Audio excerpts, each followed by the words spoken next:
Hey guys, Jono here. Today I'm going to be breaking down a DC the Don and KillBunk kind of beautiful melody.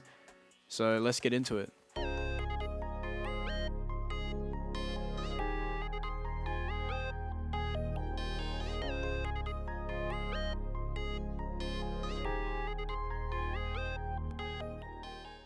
So first up, I've got Xenology loaded up. Warm Vox Piano is a preset, and it's just playing this MIDI from Eli.yf. As you can see, it's literally just some chords repeating over, so two chords playing over and over with a nice little arpeggio on top, and that's how this sounds.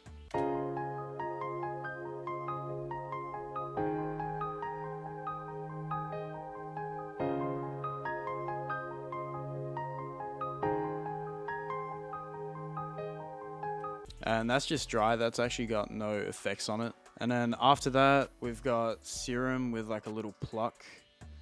This is from the Onion Serum Bank. It's one of my favorite plucks. But that's just playing this pattern here.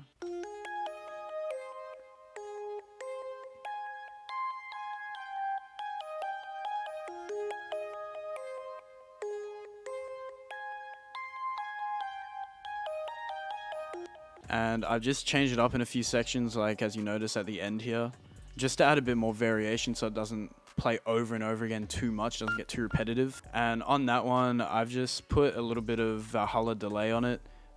It's 56% mix here, but then it's also like a 1/4% mixed on the actual mixing channel. And that just adds like a little bit more delay, a little bit more ambience to the sound, which is what I want for a pluck. Kind of want to sit like in the back. And then after that, I've got this little lead here. This one's from Memory by Dinox. I think it's a crank lead.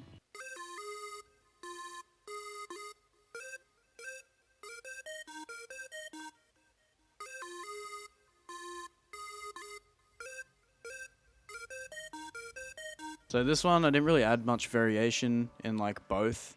It's actually like the exact same. But it's okay because I only use it for like 4 bars of the whole melody, so it doesn't really matter too much. And it's really tucked in behind there. It's kind of just to add depth and layers to the rest of the melody. So it's kind of just to lay underneath everything else, to bring everything else up. And then after that, I've just got this other lead here. And this is just playing this. It's got a lot of like little triplets in there, just to add a bit more speed.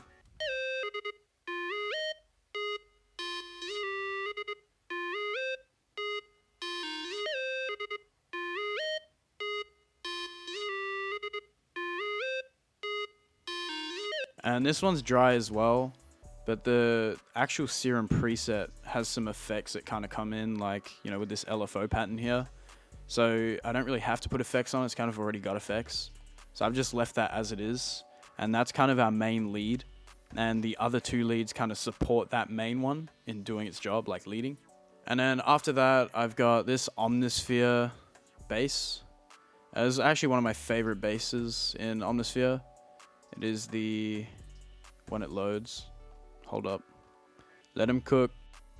Yeah, so it's just a Growler Moog bass, which is a really nice bass. It kind of evolves over time as well, and that's how this sounds.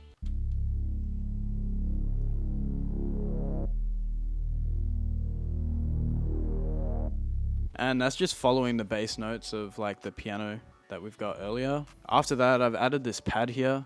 And this is the exact same as the chord progression that we've got in the piano. It's just copy and paste it over. I've just gotten rid of the little arpeggio on top, and that's how this sounds.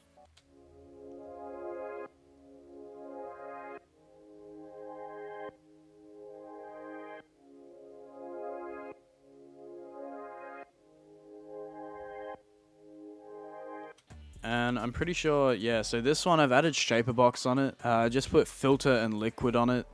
It's just to give it a bit more movement and dimension, because the actual pad by itself is kind of really static.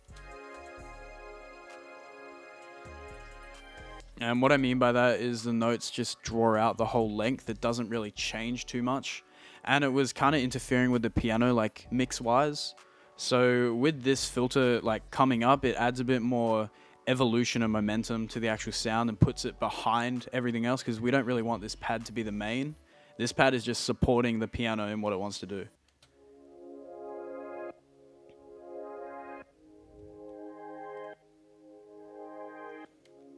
Yeah, so I added that one on. Probably got an EQ on there. Yeah, so this EQ, it's just getting rid of a bit of the highs and the lows. Obviously, because we have that bass that's filling up the low end. And then after that, I've got this. This only comes in once. I didn't really like it as much as I thought I would, but it still sounds kind of nice.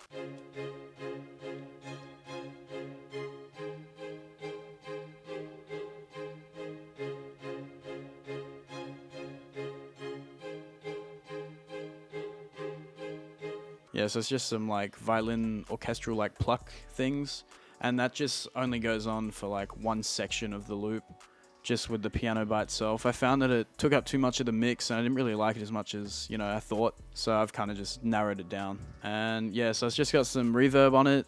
There's just a Fiori preset. I haven't really changed much. And after that, finally, I put some orchestral strings in there as well, just to add a bit more movement, a bit more like fill up the audio spectrum a little.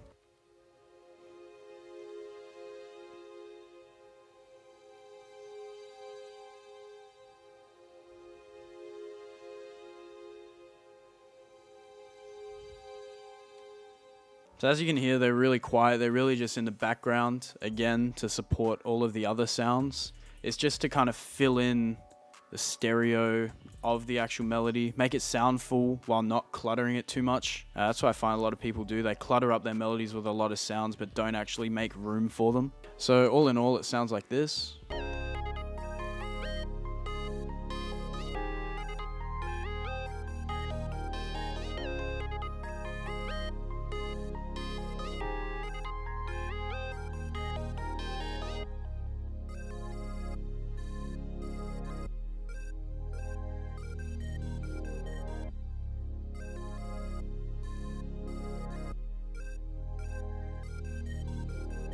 Alright guys, thank you so much for watching. That about wraps it up. But this is definitely a format that I want to keep doing for you guys, bring you guys, you know, tips, how to make melodies and stuff. So yeah, stay tuned, stick around for that. See ya.